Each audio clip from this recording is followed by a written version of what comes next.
প্রিয়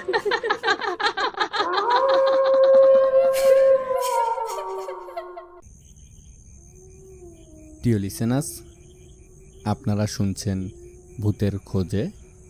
দেশ ও দেশের বাহিরে যে যেখান থেকেই আমাদের এই ভৌতিক ঘটনাগুলো শুনছেন, তো আশা করি সকলেই ভালো আছেন এবং সুস্থ আছেন।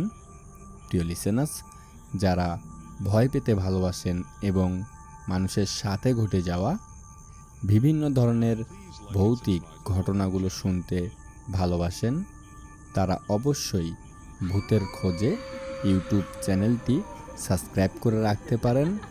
এখানে মানুষের সাথে ঘটে যাওয়া বিভিন্ন ধরনের ভৌতিক ঘটনাগুলো আপনাদের সামনে উপস্থাপন করা হয়।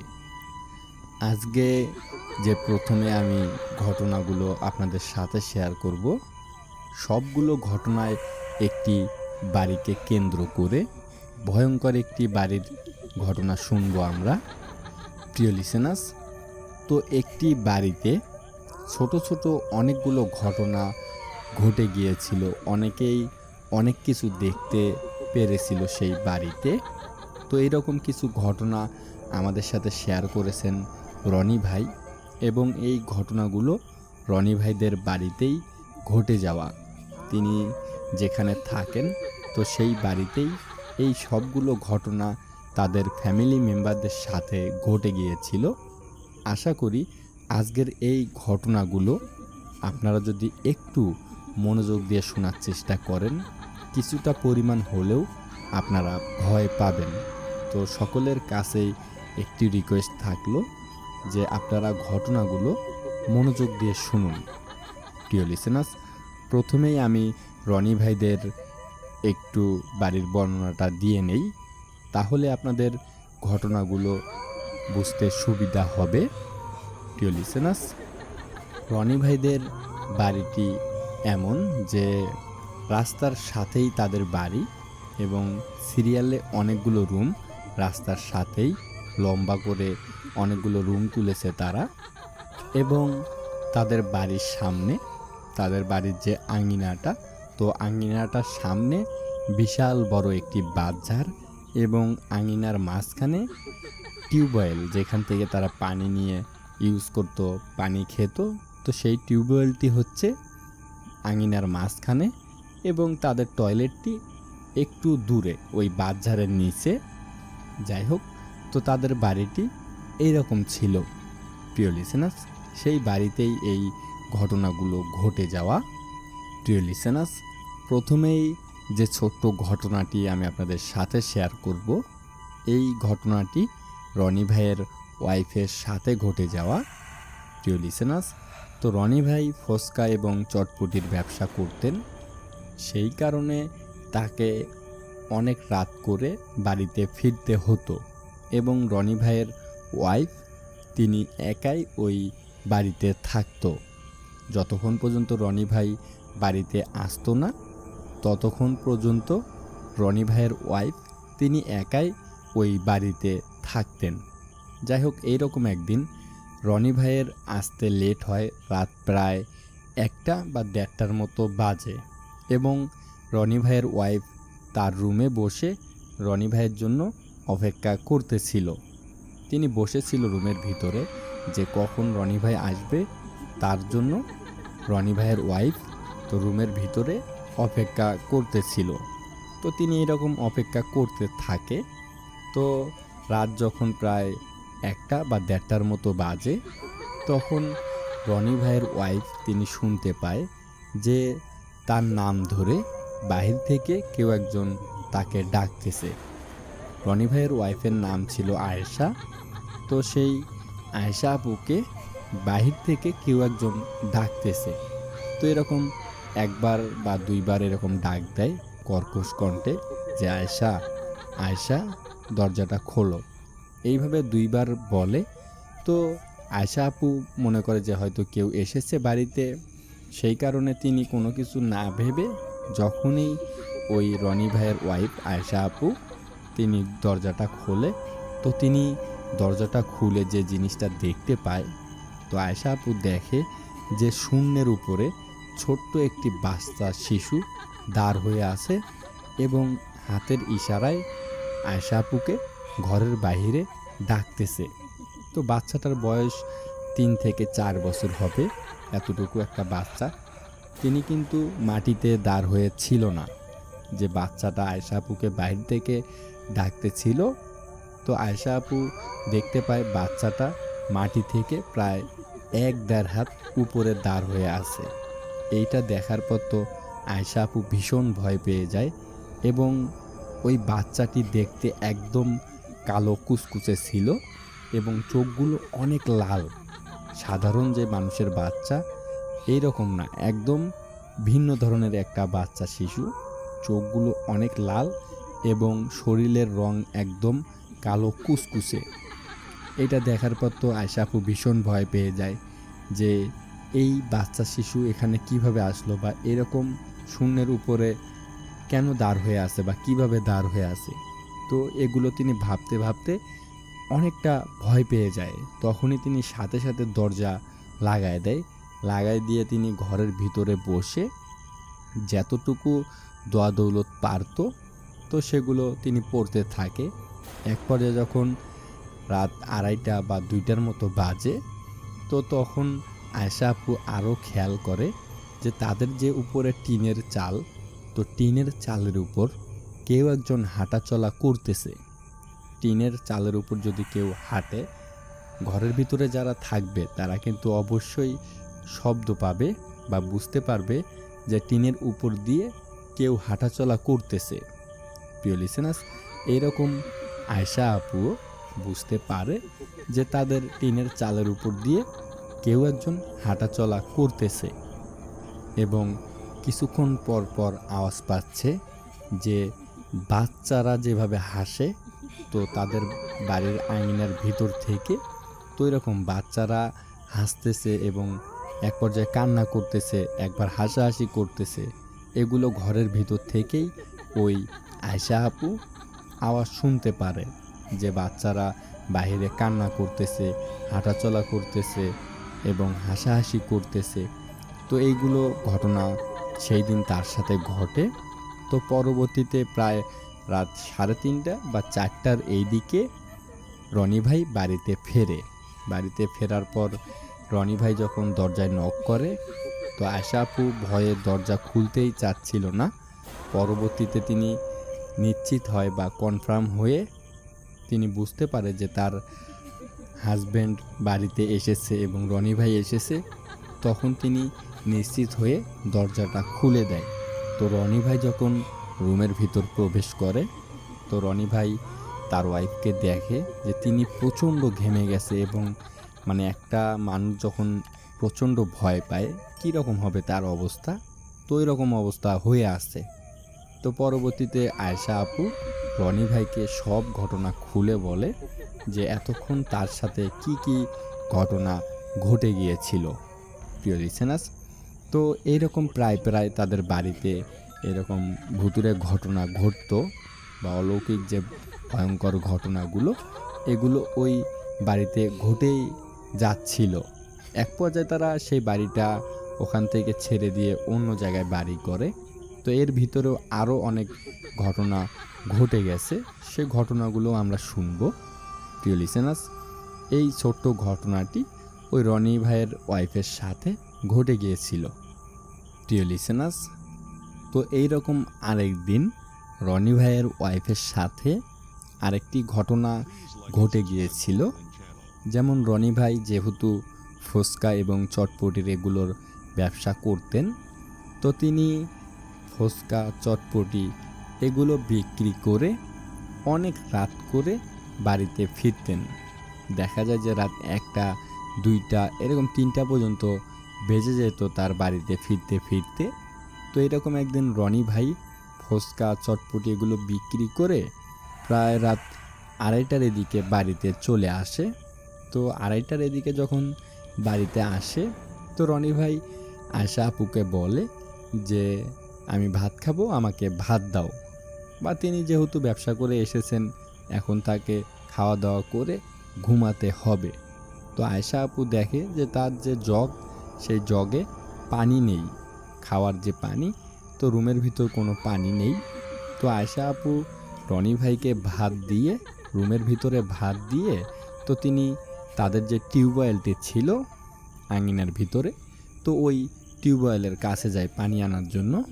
যখনই আয়েশা আপু জগ নিয়ে টিউবওয়েলের কাছে যায়, তখনই আয়েশা আপু দেখতে পারে যে তাদের টিউবওয়েলের সাইডে একদম সাদা ধপধপে কাপড় পরে এবং একটি বৃদ্ধ মহিলা টিউবওয়েলের পাশে একদম গুটিসুটি হয়ে বসে আছে এবং ওই মহিলার চুলগুলোও একদম সাদা ধপধপে, পরনে যে কাপড়টা পরা ছিল তো এরকম একদম সাদা ধপধপে, অনেক ছোট্ট হয়ে এবং গুটিসুটি হয়ে ওই টিউবওয়েলের পাশে বসে আছে।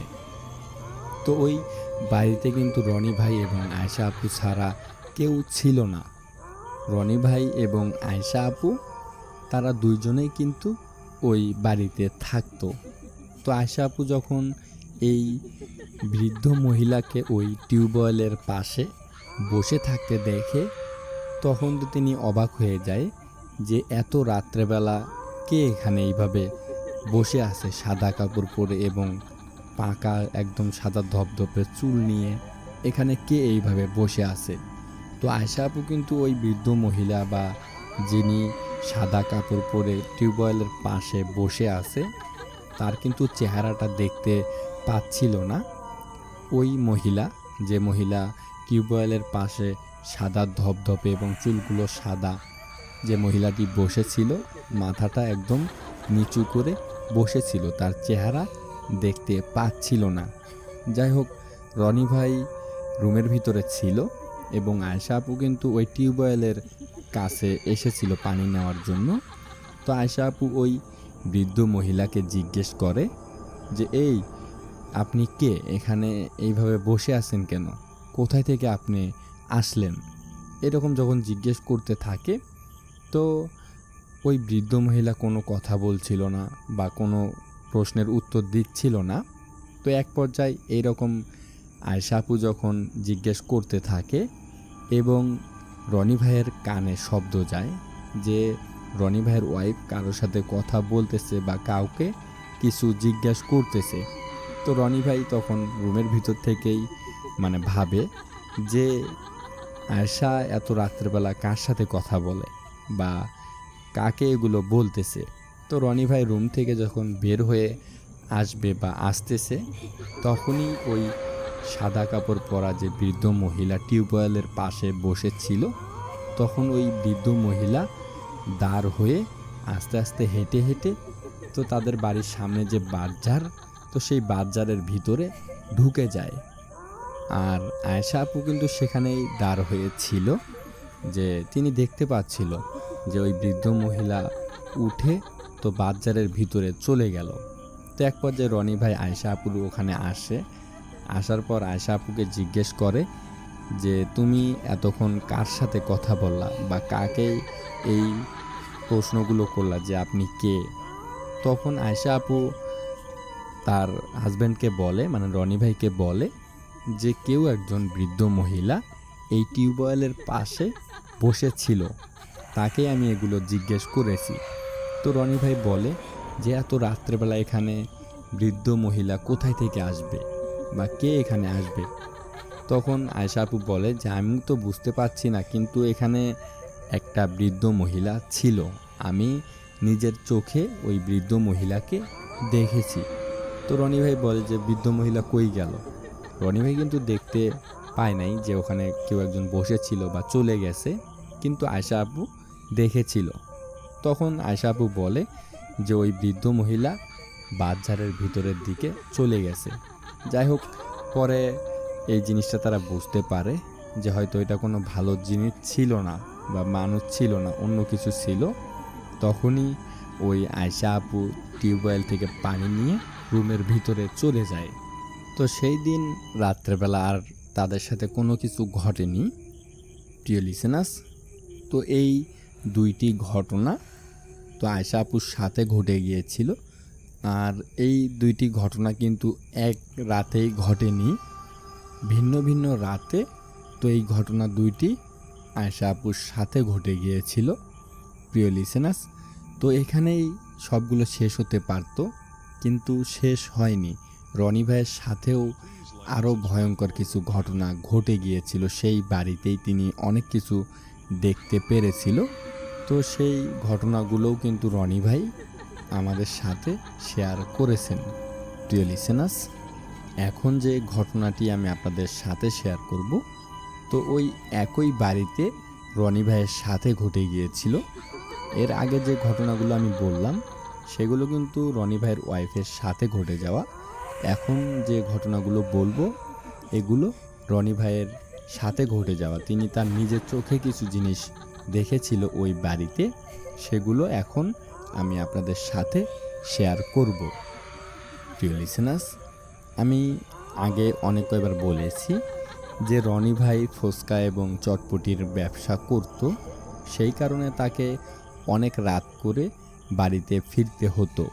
তিনি বাজারে বা তাদের যে টাউন সেখানে গিয়ে এই চটপটি ফুচকা পার্কে রাস্তার সাইডে সেগুলো তিনি বিক্রি করতেন। তো সেই কারণে তাকে অনেক রাত করে বাড়িতে ফিরতে হতো। তো রনি ভাই এরকম একদিন ফুচকা চটপটি এগুলো বিক্রি করে বাড়িতে ফিরতেছিলেন। তো পুরো রাস্তা তিনি ভালোভাবে আসার পর রনি ভাই যখন তার বাড়ির বেশ কাছাকাছি আসে, তাদের যে বাড়ির গেটটা বা তাদের বাড়ির ভিতরে প্রবেশ করার যে জায়গাটি, তো দূর থেকে তিনি দেখতে পাচ্ছিল যে সেই জায়গাতে মানে তাদের গেটের সামনে বিশাল বড় একটি লাল গরু দাঁড় হয়ে আছে। রনি ভাইদের বাড়িতে ঢোকার যে গেট, তো সেই গেটের সামনেই অনেক বড় একটি লাল ষাঁড় সেখানে দাঁড় হয়ে আছে। রনি ভাই কিন্তু বাড়িতে তখন পর্যন্ত প্রবেশ করেনি। রনি ভাই দূর থেকেই এই জিনিসটা দেখেছিল যে বিশাল বড় একটি লাল গরু তাদের বাড়ির গেটের সামনে দাঁড় হয়ে আছে। তো রনি ভাই ওই লাল গরুটাকে দেখার পর ভীষণ চমকে ওঠে যে এত বড় গরু তার লাইফে নাকি তিনি কখনোই দেখেনি যে এত বড় গরু হয়। তিনি দেখতে পায় বিশাল বড় একটি লাল গরু তার গেটের সামনে দাঁড় হয়ে আছে। গলায় কোনো দড়ি নেই বা কোনো কিচ্ছু নেই, শুধু একটি বিশাল বড় গরু আর লাল টকটকে ওই তাদের গেটের সামনে দাঁড় হয়ে আছে। তো রনি ভাই দেখে ভীষণ অবাক হয় যে এত বড় গরু এখানে কার, কোথায় থেকে আসলো এত বড় গরু দাঁড় হয়ে আছে। তো রনি ভাই আস্তে আস্তে তার বাড়ির দিকেই আসতেছিলেন। যখন রনি ভাই বেশ কিছুটা কাছে আসে, তখন রনি ভাই দেখতে পায় যে সেই বিশাল বড় লাল গরুটি রনি ভাইদের বাড়ির যে গেট, বাড়িতে ঢোকার যে গেটটি, তো সেই গেট দিয়ে বাড়ির ভিতরে প্রবেশ করলো। রনি ভাই কিন্তু এটা তার নিজের চোখেই দেখেছে, বিশাল বড় একটি লাল গরু তাদের বাড়ির ভিতরে প্রবেশ করলো। যখনই ওই লাল গরুটি রনি ভাইদের বাড়িতে প্রবেশ করেছিল, তখনই রনি ভাই খুব দ্রুত মানে তার একটু চলার স্পিডটা তিনি বাড়ায় দেয়।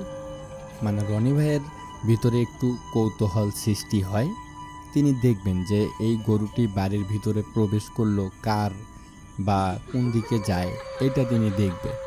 তো তিনি ফুচকার গাড়িটা নিয়ে অনেক দ্রুত একটু বাড়িতে আসার চেষ্টা করে। তো রনি ভাই যখন বাড়িতে প্রবেশ করে, তিনি দেখতে পায় যে বিশাল বড় ওই লাল গরুটি আস্তে আস্তে হেঁটে যাচ্ছে, কিন্তু ওই বাঁশঝাড়ের দিকে, তাদের বাড়ির আঙিনার সামনে যে বাঁশঝাড়, তো ওই বাঁশঝাড়ের দিকে ওই গরুটি হেঁটে হেঁটে যাচ্ছে। কিন্তু এখানে ভয়ের বিষয় হচ্ছে ওই গরুটি হেঁটে হেঁটে যাচ্ছে ঠিকই, কিন্তু একবার কুকুরের রূপ ধারণ করতেছে, একবার ঘোড়ার রূপ ধারণ করতেছে, একবার বিড়ালের রূপ ধারণ করতেছে, একবার গরুর রূপ ধারণ করতেছে। একটা জিনিস কিন্তু হেঁটে যাচ্ছে, কিন্তু রনি ভাই দেখতে পাচ্ছে একবার গরু হচ্ছে, একবার ছাগল হচ্ছে, একবার কুকুর হচ্ছে, একবার বিড়াল হচ্ছে, কিন্তু তার যে চলা সেটা থামছে না, হেঁটেই যাচ্ছে, কিন্তু বিভিন্ন সময় বিভিন্ন রূপ ওই লাল গরুটা নিচ্ছে। তো এরকম হাঁটতে হাঁটতে ওই বাঁশঝাড়ের ভিতরে গিয়ে একদম অদৃশ্য হয়ে যায়। মানে রনি ভাই আর ওই গরুটাকে দেখতে পায় না, একদম অদৃশ্য হয়ে যায়, অন্ধকারের ভিতরে মিশে যায়। তো এই জিনিসটা দেখে রনি ভাইও বুঝতে পারে যে এটা ভালো কোনো জিনিস না, বা এটা কোনো আসল গরু না, এটা অন্য কিছু হবে। তো সেই দিন রনি ভাই ভীষণ ভয় পায়। তখন রনি ভাই আস্তে আস্তে বাড়ির ভিতরে গিয়ে তিনি বাহিরে ওয়েট না করে একদম ঘরের ভিতরে প্রবেশ করে। যাই হোক, তো সেই রাত্রেবেলাও এই অদ্ভুত ধরনের জিনিসগুলো রনি ভাই দেখে। ওই একই বাড়িতে কিন্তু বারবার তারা এই ভয়ঙ্কর জিনিসগুলো অনুভব করতেছে, বা তাদের নিজের চোখে তারা এগুলো দেখতে পাচ্ছে।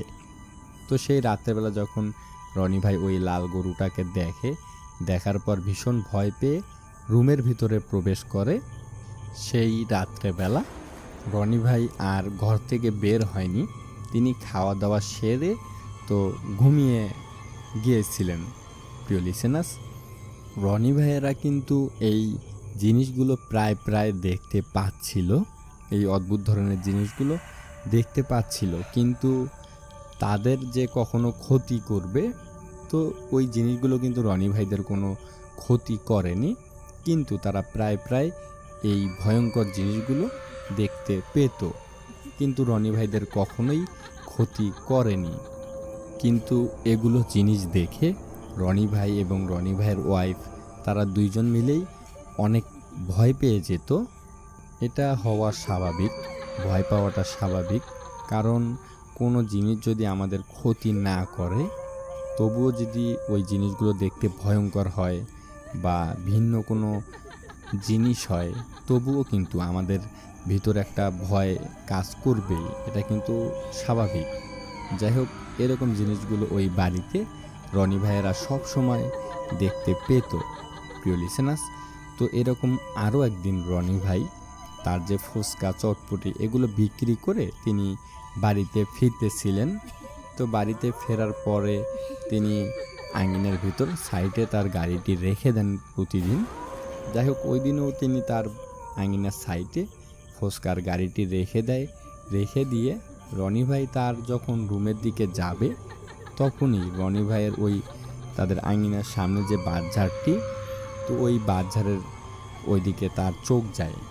তখন রনি ভাই দেখতে পায় 5 থেকে 7টি বাচ্চা শিশু, আর ওই বাচ্চাগুলোর বয়স কত হবে, 4 থেকে 5 বছর এরকম বয়সী, একই সমান বা একই সেম বয়সের, একই রকম দেখতে 5 থেকে 7টি বাচ্চা। তো ওই বাচ্চাদের ভিতরে খেলা করতেছে, তাদের শরীরে কোনো জামা কাপড় নেই, সবগুলোই উলঙ্গ ছিল।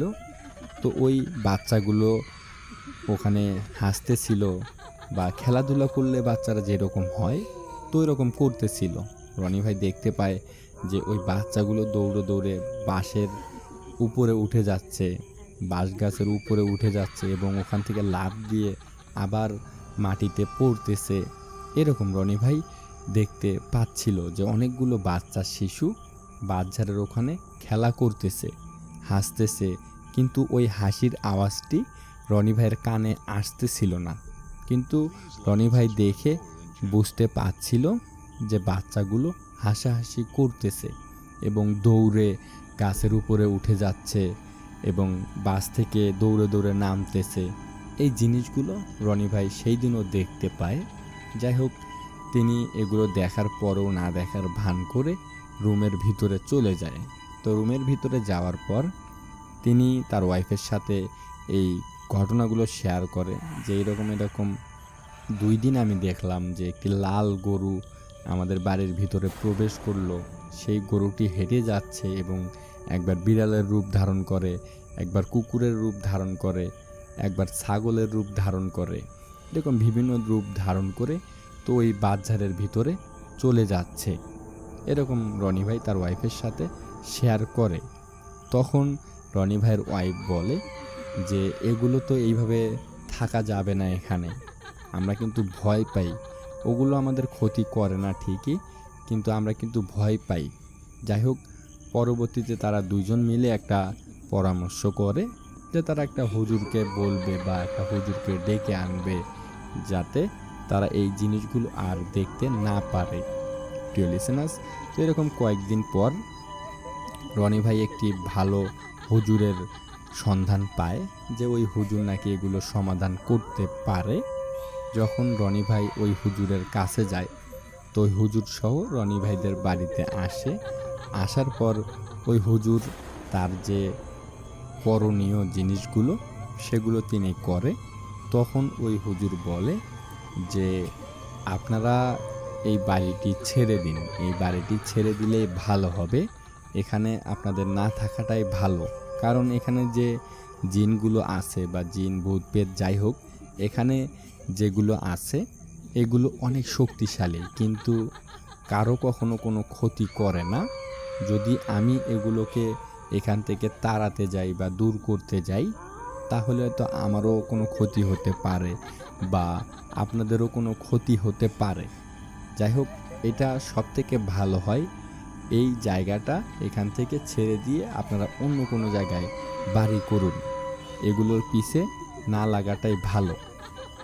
যেহেতু আপনারা এগুলো অনেকবার দেখেছেন, অনেক বিভিন্ন রূপে এগুলোকে দেখেছেন, তবুও আপনাদের কোনো ক্ষতি করেনি, তো এই জিনিসগুলো অনেক ভালো।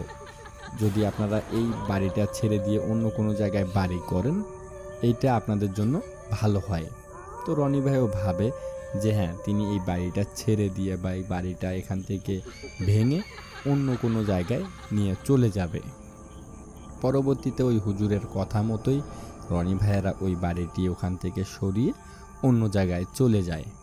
আর রনি ভাইদের বাড়ির যে জায়গাটি ছিল, সেখানে কিন্তু ওই রকম কোনো ঘন বসতি ছিল না বা ওই রকম লোকজনও থাকতো না। একটি মাত্রই বাড়ি ছিল, সেটা হচ্ছে রনি ভাইদের।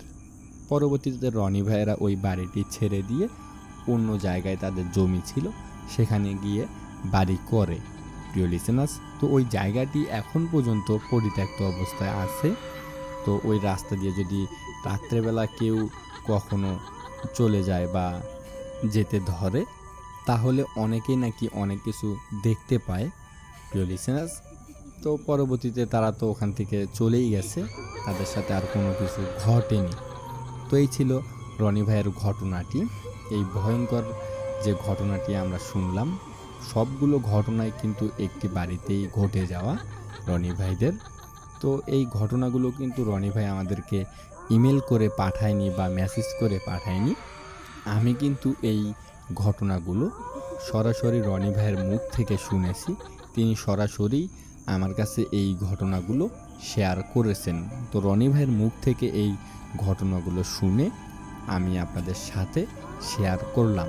প্রিয় লিসেনার্স, তো এই ছিল রনি ভাইয়ের কিছু ঘটনা। ছোট ছোট হলেও কিন্তু ঘটনাগুলো অনেক ইন্টারেস্টিং এবং কিছুটা হলেও ঘটনাগুলো ভয়ঙ্কর।